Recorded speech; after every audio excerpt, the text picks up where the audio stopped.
کو ختم کرتا ہوں میں. وہ میں نے بار بار ایک مسئلہ بیان کرتا ہوں نا, آج کل کے اسکالر, آج کل یہ کیکڑے میکڑے بھی کھانے کا بڑا رواج آ رہا ہے سوسائٹی میں.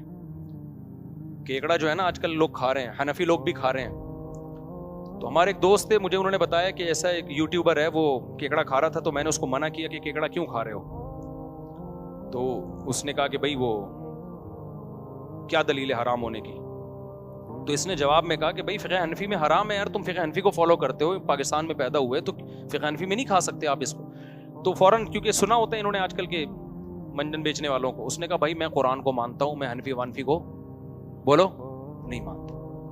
قرآن میں ہے وحل لکم صید البحر وطعامہ متاعا لکم وللسیارہ, تمہارے لیے سمندر کا شکار حلال ہے, اور سمندر سے مراد ہے پانی. تو پانی کی ہر مخلوق کیا ہے بولو؟ تبھی دریائی مخلوق, دریا کا جھینگا ہو یا سمندر کا جھینگا ہو, دریا کا کیکڑا ہو یا سمندر کا کیکڑا, سب کیا ہے حلال. تو وہ صاحب نے مجھے بتا رہے تھے, کہہ رہے میں تو خاموش ہو گیا. اب ظاہر ہے ابو حنیفہ کی رائے کو قرآن پہ تو ترجیح نہیں دی جا سکتی نا. لیکن وہ مجھے کہنے لگے یار لیکن سوال یہ پیدا ہوتا ہے کہ ابو حنیفہ کو اتنی واضح آیت کا نہیں پتا تھا. امام حنیفہ کے نزدیک صرف مچھلی جائز ہے, باقی کچھ بھی جائز نہیں ہے. میں نے اس کو کہا کہ وہ جب یوٹیوبر ملے نا آپ کو, اس کو کہنا کہ اس میں آپ کی بچت تھی کہ آپ شافعی بن کے کیکڑا کھا لیتے ٹھیک ہے نا. اور جب میں دلائل دیتا آپ کو جواب نہ آتا تو آپ کہتے یار میں امام شافعی کو فالو کرتا ہوں, مفتی صاحب آپ کو نہیں, ان کا مینٹل لیول آپ سے زیادہ اچھا تھا, تو میں مکمل فقہ شافعی کو فالو کرتا ہوں. میں نے کہا اس میں اس کی بچت تھی. اب جب وہ آیا ہے نا قرآن پہ کہ میں قرآن کو مانتا ہوں اور قرآن سے دلیل دو, میں نے کہا یہ کیکڑا پھر بھی نہیں چھوڑے گا, لیکن میں دلیل اس کو دے دیتا ہوں, کیونکہ ان لوگوں کو مقصد ان کا قرآن و سنت کو فالو کرنا نہیں ہے. مقصد ہے کہ ہم اگر ابو حنیفہ کو فالو کر لیں گے نا تو ہماری ویلیو کم ہو جائے گی. لوگ کہیں گے یار تم تو مقلد ہو, تم کیا ہو محقق بنو محقق, تو ان کی ویلیو کم ہو جاتی ہے. پھر یہ جو منجن بیچ رہے ہوتے ہیں نا, 100 کیکڑے سے بھی محروم ہو جائیں گے, اور اوپر سے ایک مقلد کا تانا لگ جائے گا, جس کو آج کل تانا سمجھا جانے لگا ہے. حالانکہ تقلید اس وقت بری ہے جب جاہل کی ہو رہی ہو, پھر یہ مقلد ہونا برا ہے. جیسے کہ مشرکین مکہ اپنے گمراہ باپ دادا کی تقلید کرتے تھے. اگر آپ تقلید پڑھے لکھے کی کر رہے ہو تو یہ تو مطلوب ہے بھائی, فاسألوا اہل الذکر ان کنتم لا تعلمون, تمہیں علم نہیں ہے تو اہل علم سے پوچھو. اب بعض لوگ کہتے ہیں پوچھنے کا حکم ہے, تقلید کا تھوڑی ہے. تو پوچھو, کیا فالو کرنے کے لیے پوچھو گے نا, یا اس لیے پوچھو کہ نہیں چلنا اس پہ؟ تو فالو کرنے ہی کو تو تقلید کہا جاتا ہے. خیر, تو میں نے اس سے کہا, میں نے کہا میرے بھائی پہلی بات تو قرآن کی جو آیت ہے نا یہ خاص سیاق و سباق ہے اس کا, یہ ہر قسم کے شکار کے بارے میں نہیں ہے. قرآن یہ کہہ رہا ہے کہ حالت حرم میں, احرام کی حالت میں خشکی کا شکار حرام ہے, سمندر کا کر سکتے ہو. تو یہ صرف یہ بتانے کے لیے کہ سمندر کا شکار اور اس کا کھانا مسافروں کے لیے حلال ہے. احرام کی پابندیاں اس سفر اور اس شکار پہ لاگو نہیں ہوتی. اس کا یہ مطلب نہیں ہے کہ ہر قسم کا شکار ہر وقت حلال ہے تمہارے لیے, کیونکہ اگلی آیت میں یہی ہے وَحُرِّمَ عَلَيْكُمُ الصَّيْدُ الْبَرِّ مَا دُمْتُمْ حُرُمًا, خشکی کا شکار احرام کی حالت میں تم پر حرام ہے. تو یہ احرام سے متعلق ہے. میں نے کہا باقی دوسرے دلائل کیا ہے کہ قرآن کہہ رہے تم پر مردار ہر قسم کا حرام ہے. حدیث میں 2 مردار کو مستثنی کیا ہے, احلت لنا میتتان, نبی نے فرمایا ہمارے لیے 2 مردار حلال ہیں, ایک مچھلی اور ایک ٹڈی. اور یہ حدیث عملاً متواتر ہے, معنی نہیں عملاً متواتر ہے. تو 2 مردار حلال ہیں, 2 کیا ہیں, ایک مچھلی اور ایک کیا ہے, یعنی مچھلی کا ثبوت حدیث سے عملاً جو سینہ بسینہ چلا آ رہا ہے نا متواتر ہے. کیونکہ خبر واحد کو ہم قرآن کے مقابلے میں ترجیح نہیں دیتے, لیکن وہ خبر واحد جس پر تمام صحابہ کا عمل رہا ہو, تابعین کا عمل رہا ہو, وہ پھر قرآن ہی کی ٹکر کی ہو جاتی ہے, قرآن کے لیول کی ہو جاتی ہے. تو اس سے مچھلی کا ثبوت ملتا ہے ہمیں. اور یہ جو حدیث میں آتا ہے کہ سمندر کا پانی حلال ہے اور اس کا مردار حلال ہے, تو یہاں بھی مردار سے مخصوص قسم کا مردار مراد ہے. کیونکہ صحابی نے سوال پوچھا تھا کہ سمندر کے پانی سے وضو کر سکتے ہیں, آپ نے فرمایا کہ ہاں اس کا پانی بھی پاک ہے اور مردار بھی کیا ہے, یعنی مطلب یہ کہ اس میں مچھلی مر جاتی ہے تو وہ مری ہوئی بھی کھا سکتے ہو, یعنی اس کو ذبح کیے بغیر بھی کھا سکتے ہو آپ.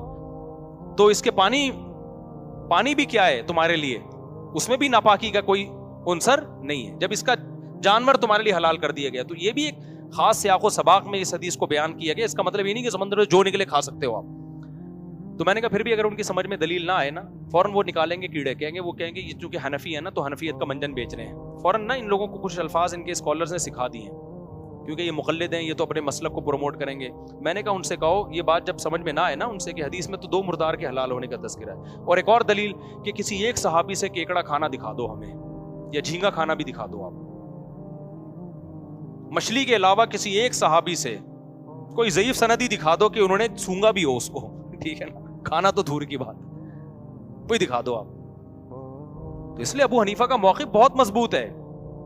اتنے مضبوط موقف کے بعد بھی ہم کہتے ہیں جو امام شافعی کو فالو کر رہا ہے پھر بھی وہ کیا ہے, لیکن پورا فالو کرے, پھر صرف کیکڑا کھانے کے لیے فالو نہ کرے, وہ کہ کیکڑا کھانے کے لیے شافعی بن جاتا ہے اور باقی چیزوں میں جب بغیر ولی کے بچی کی شادی کرنی, بچی بھگانی ہوتی ہے تو پھر وہ حنفی بن جاتا ہے. تو اب کیا مسئلہ ہے؟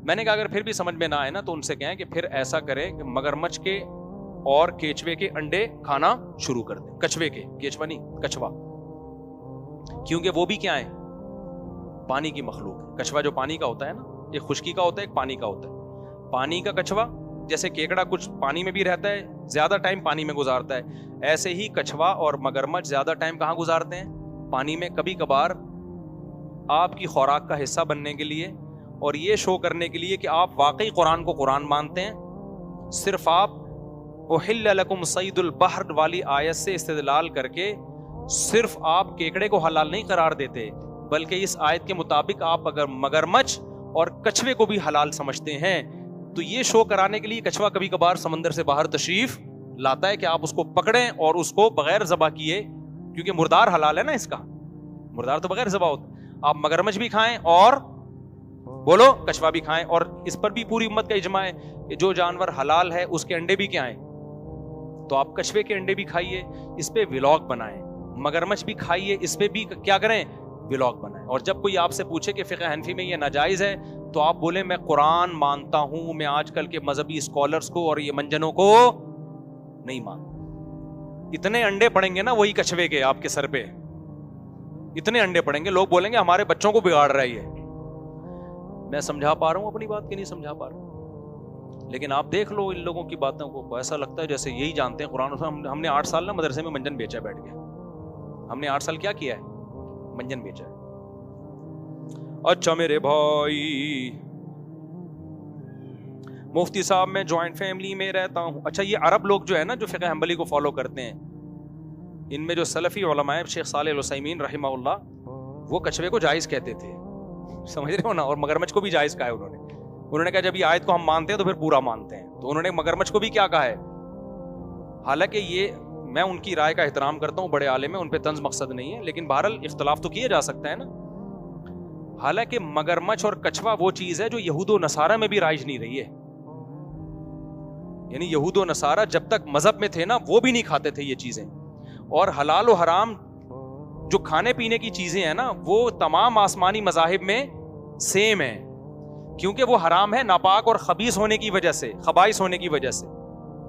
تو وہ تو عیسیٰ علیہ السلام کی شریعت میں بھی حرام تھی, موسیٰ علیہ السلام کی شریعت میں بھی, ہماری شریعت میں جو خبائث ہونے کی وجہ سے. تو یہ چیزیں یہود و نصارہ کے مذہب میں بھی حلال نہیں ہیں. میرا مقصد ہے یہ بتانا کہ شیخ صالح العثیمین کی رائے اس بارے میں انتہائی کمزور ہے. باقی عالم ہیں, بڑے عالم تھے, بڑے بزرگ تھے, ہم تو اختلاف رائے کا تحمل کرتے ہیں, کسی کو رائے میں اختلاف کی وجہ سے برا بھلا نہیں کہتے. ہم برا بھلا اس کو کہتے ہیں جو صرف اپنے آپ کو فنٹر سمجھتا ہے اور ابو حنیفہ کو بے وقوف سمجھتا ہے, سمجھ رہے ہو نا, اس کو ہم کیا کہیں گے, اس کا پھر جواب ہم اسی کی زبان میں دیں گے. آگے چلتے ہیں میرے بھائی. تو جب بھی کوئی کہا کرے نا کیکڑا اور یہ میں فقہ حنفی منفی میں قرآن ہو, اس کو بولو پھر مگرمچھ بھی کھا. اور کچھوے کے انڈے ملتے ہیں, ہمارے ایک دوست ہیں انہوں نے کچھوے پالے ہوئے ہیں, اس کے انڈے بھی کھا تو. وہ کہے گا مجھے گھن آتی ہے, تو اس کو بتائیں ٹیسٹ گین کرنا پڑتا ہے. کچھ دن کھائے گا تو کیکڑا بھی پہلی دفعہ کھاتے ہوئے گھن آئی ہوگی کہ نہیں آئی ہوگی یار, مگرمچھ سے زیادہ آئے گی پہلی دفعہ جب کیکڑا کھاؤ گے تو پھر وہ کھاؤ آپ. اور مگرمچھ بھی ہے, ہمارے دوست ہیں, میں ان سے بات کر لوں گا, وہ بھی پکا کے انشاءاللہ آپ کو کھلا دیں گے. گھن آئے گی, پہلی دفعہ میں آئے گی, وہ واقعی فل آف پروٹین ہے. ہم تو چائنا والوں کو مذاق اڑاتے تھے یار, یہ کیچوے کھاتے ہیں, مگرمچھ کھاتے ہیں, کچھوے کھاتے ہیں. چائنا والے بولیں گے یہ تو